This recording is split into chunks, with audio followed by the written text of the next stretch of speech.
Hello guys, welcome back to movies explained. तो आज जिस मूवी का मैं एक्सप्लेनेशन करने जा रहा हूँ वो है हाल ही में रिलीज हुई साउथ इंडियन फिल्म क्रिस्टोफर, जिसमें स्टार कास्ट में है मम्मूटी, अमाला पॉल, ऐश्वर्या लक्ष्मी और विनय राय। बिफोर स्टार्टिंग, अगर आप लोगों को मेरा एक्सप्लेनेशन पसंद आए then make sure you like this video and subscribe to movies explained. और पूरे वीडियो में आपको जो कुछ भी अच्छा लगे या कोई सजेशन देना हो then do let me know in the comments.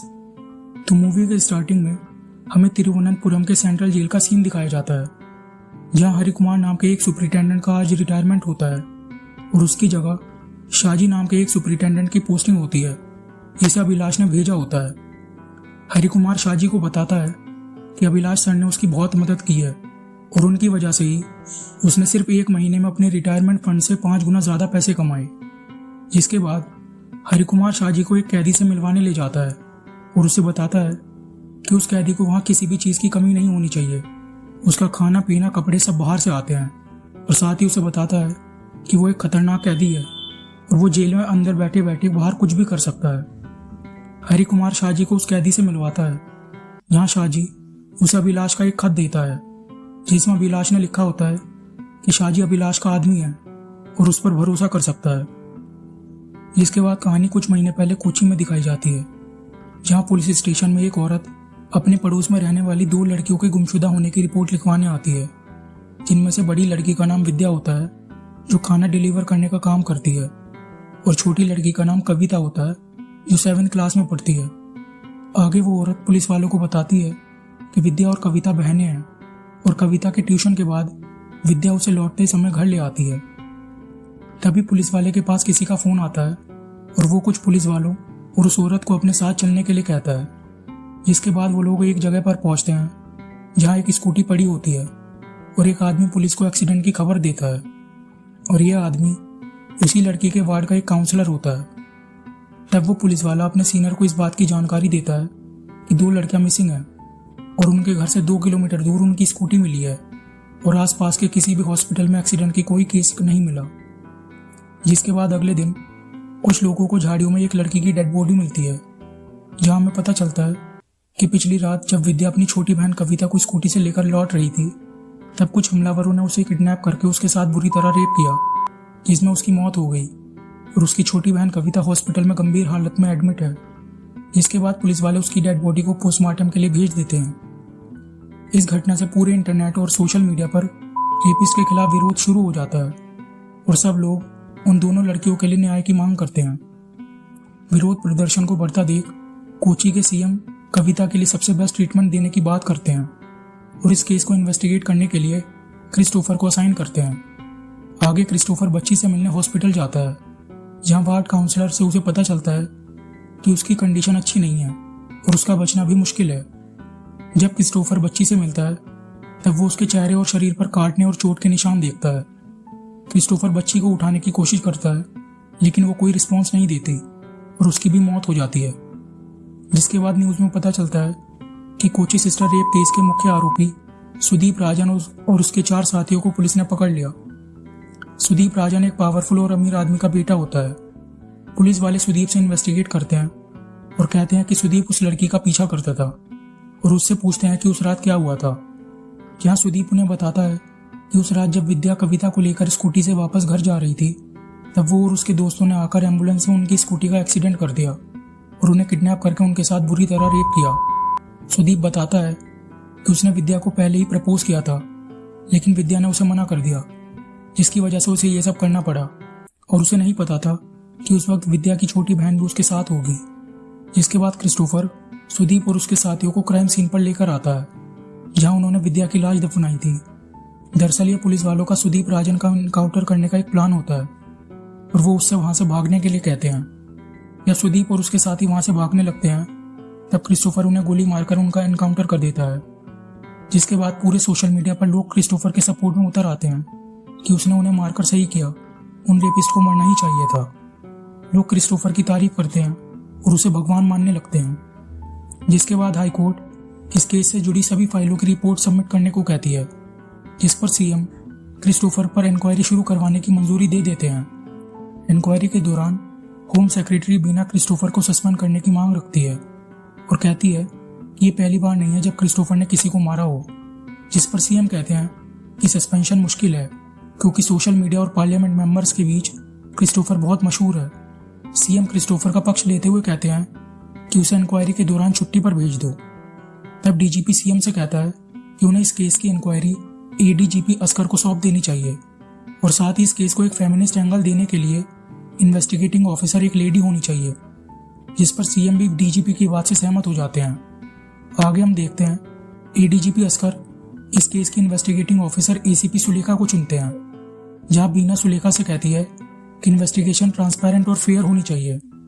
जिसके बाद सुलेखा अपनी टीम से कहती है कि इस जांच का फाइनल रिजल्ट ये होगा कि क्रिस्टोफर सच में गिल्टी है, क्योंकि क्रिस्टोफर ने जो किया है वो कानूनन अपराध है, इसलिए उसे क्रिस्टोफर का इतिहास चाहिए। जिसके बाद कहानी फ्लैशबैक में जाती है, जहां हम देखते हैं कि जब केरल में कम्युनल दंगे हो रहे थे तब दो लोग उसका फायदा उठाकर एक घर में घुस जाते हैं, जहां एक औरत और उसकी बेटी घर पर अकेले होते हैं और वे दोनों उनके साथ जबरदस्ती करते हैं। जब वो लोग वहां से निकल रहे होते हैं तब उस औरत का पति उन्हें देख लेता है और वे दोनों उस आदमी को भी मार डालते हैं। साथ ही उनके घर में आग लगाकर वहां से निकल जाते हैं ताकि सबको ये लगे कि उनकी मौत दंगों में आग लगने से हुई है। जिसके बाद उन दंगों को रोकने के लिए सीएम एक खास आईपीएस और एनकाउंटर स्पेशलिस्ट को अपॉइंट करते हैं और वो आईपीएस वहां आकर सारी सिचुएशन को अपने कंट्रोल में ले लेता है। तभी वो आईपीएस देखता है कि भीड़ में एक लड़का उन दोनों आदमियों पर हमला करने वाला है और वो उसे रोक लेता है, जहां हमें पता चलता है कि वो लड़का कोई और नहीं बल्कि क्रिस्टोफर है और जिस औरत और लड़की के साथ उन दोनों ने जबरदस्ती की थी वे क्रिस्टोफर की ही माँ और बहन थी, जिसे क्रिस्टोफर ने वहां से निकलते हुए देख लिया था। जब क्रिस्टोफर ये बात उस आईपीएस को बताता है तब वे दोनों वहां से भागने लगते हैं और वो आईपीएस उन्हें गोली मारकर उनका एनकाउंटर कर देता है और ये चीज देखकर क्रिस्टोफर भी आईपीएस बनने की ठान लेता है। आईपीएस बनने के बाद क्रिस्टोफर की फर्स्ट पोस्टिंग मध्य प्रदेश के बीजापुर डिस्ट्रिक्ट में होती है, जहां क्राइम रेट बहुत बढ़ रहा था।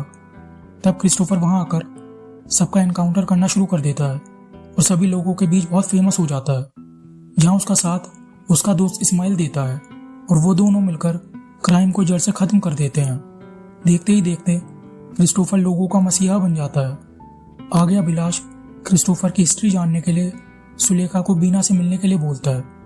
बीना से मिलने के बाद सुलेखा को पता चलता है कि 1998 में जब बीना पौंडीचेरी में कलेक्टर थी तब लगातार बढ़ती हाईवे रॉबरीज को रोकने के लिए बीना ने क्रिस्टोफर को असाइन किया था। जिसके बाद रॉबरीज को रोकने के लिए क्रिस्टोफर अपनी टीम के साथ मिलकर एक प्लान बनाता है। प्लान को अंजाम देने के लिए जब क्रिस्टोफर की टीम हाईवे से जा रही होती है तब कुछ डकैत आकर क्रिस्टोफर की टीम पर हमला कर देते हैं और उनके बीच गोलीबारी शुरू हो जाती है। बहुत देर तक गोलीबारी होने के बाद क्रिस्टोफर की टीम उन लोगों को मार गिराती है, लेकिन उनके इस मिशन के दौरान गोलीबारी में क्रिस्टोफर के दोस्त इस्माइल की हत्या हो जाती है। इस्माइल के अंतिम संस्कार पर क्रिस्टोफर को पता चलता है कि उसकी बीवी की पहले ही मौत हो चुकी है और अब इस्माइल के बाद उसकी बेटी अमीना का इस दुनिया में कोई नहीं है। इस्माइल की मौत के बाद क्रिस्टोफर बहुत टूट जाता है और अकेला पड़ जाता है। बीना सुलेखा को बताती है कि क्रिस्टोफर की ऐसी हालत देख बीना ने क्रिस्टोफर से शादी कर ली। आगे हम देखते हैं अभिलाष क्रिस्टोफर से बातें करता है, जहां हमें पता चलता है कि बीना का बाप एक राज्यसभा एमपी है। जिसके बाद अभिलाष वहां से चला जाता है और आगे बीना को फोन करके बताता है कि उसे कोची फोर्ट से टिप मिली थी और वहां कोकेन पार्टी में रेड मारने पर उन्हें 12 लड़कियां बरामद हुई हैं। अभिलाष से बीना को पता चलता है कि उस कोकेन पार्टी का होस्ट कोई और नहीं बल्कि बीना का भाई सेबेस्टियन है। बीना अभिलाष को यह बात मीडिया से छुपाने के लिए कहती है और ये सब अपने बाप चैच कोचन को बताती है, जहां क्रिस्टोफर ये सारी बातें सुन लेता है। आगे अभिलाष से सुलेखा को पता चलता है कि चैच कोचन ने उस रात उन लड़कियों को पैसे देकर अभिलाष की मदद से इस मामले को रफा दफा कर दिया था, जिसकी वजह से अभिलाष और क्रिस्टोफर के बीच दुश्मनी हो गई। अभिलाष सुलेखा से कहता है कि सिस्टम ऐसे ही काम करता है और पुलिस फोर्स में उसके जैसे न जाने कितने करप्ट ऑफिसर्स हैं।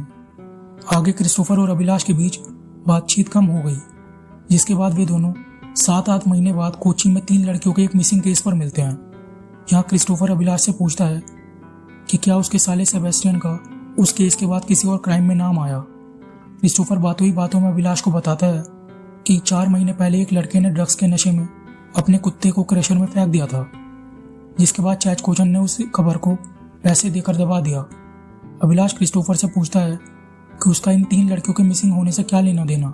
इस पर क्रिस्टोफर उन 3 लड़कियों के गायब होने का शक इनडायरेक्टली सेबेस्टियन पर बताता है।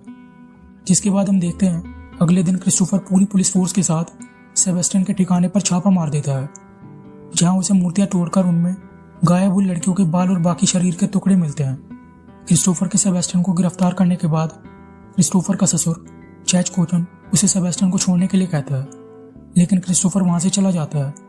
जिसके बाद सेबेस्टियन का लॉयर चैच कोचन और अभिलाष से कहता है कि वो लोग कोर्ट में सेबेस्टियन को एक मानसिक रोगी दिखाने की कोशिश करेंगे और उसके ट्रीटमेंट के नकली पेपर्स दिखाकर कोर्ट से सेबेस्टियन की बेल ले लेंगे। आगे जब पुलिस सेबेस्टियन को कोर्ट ले जा रही होती है तब लोग सेबेस्टियन के खिलाफ विरोध में उतर आते हैं और साथ ही सब क्रिस्टोफर की तारीफ करते हैं, क्योंकि उसने सच्चाई का साथ देते हुए अपने साले सेबेस्टियन को अरेस्ट करवाया था। सेबेस्टियन मीडिया और सबके सामने मानसिक रोगी होने का नाटक करता है, जहां वो उन 3 लड़कियों में से एक लड़की की मां को लात मार देता है और ये देखकर सेबेस्टियन सबके सामने अभिलाष को गोली मारकर उसका एनकाउंटर कर देता है और अभिलाष को सरेंडर कर देता है, जिसकी वजह से क्रिस्टोफर और बीना अलग हो जाते हैं और क्रिस्टोफर पर 5 साल तक केस चलता है। जिसके बाद उसके साथ सिर्फ इस्माइल की बेटी अमीना ही बचती है। फाइनली कोर्ट क्रिस्टोफर को नॉट गिल्टी करार करती है और उसे ड्यूटी पर वापस भेज दिया जाता है। जिसके बाद सुलेखा क्रिस्टोफर पर नजर रखवाती है, जहां एक पुलिस वाला अनिल सुलेखा को फोन करके बताता है कि क्रिस्टोफर से मिलने एडवोकेट अमीना और एक पीडब्ल्यूडी इंजीनियर सलाम मोहम्मद आए हैं, जिसकी बेटी सुहरा पर पिछले महीने पेट्रोल अटैक हुआ था और वो अभी हॉस्पिटल में गंभीर हालत में भर्ती है। सुलेखा अनिल से इसके बाद क्रिस्टोफर की हर हरकत पर नजर रखने के लिए कहती है।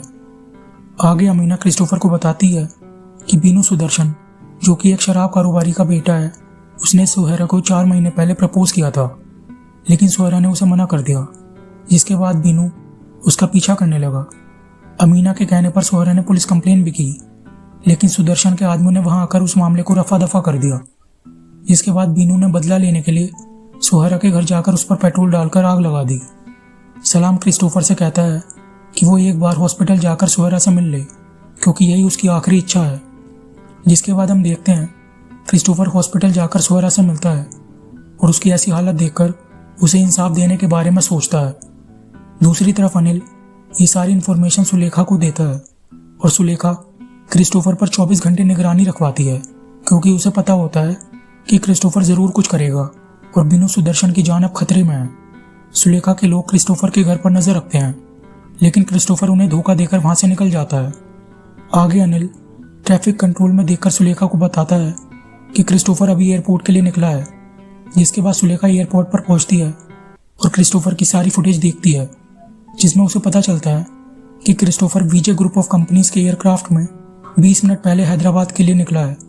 सुलेखा डीजीपी को फोन करके अलर्ट करती है, लेकिन डीजीपी उससे कहता है कि ये जरूरी नहीं कि वो हैदराबाद बीनू को मारने गया हो।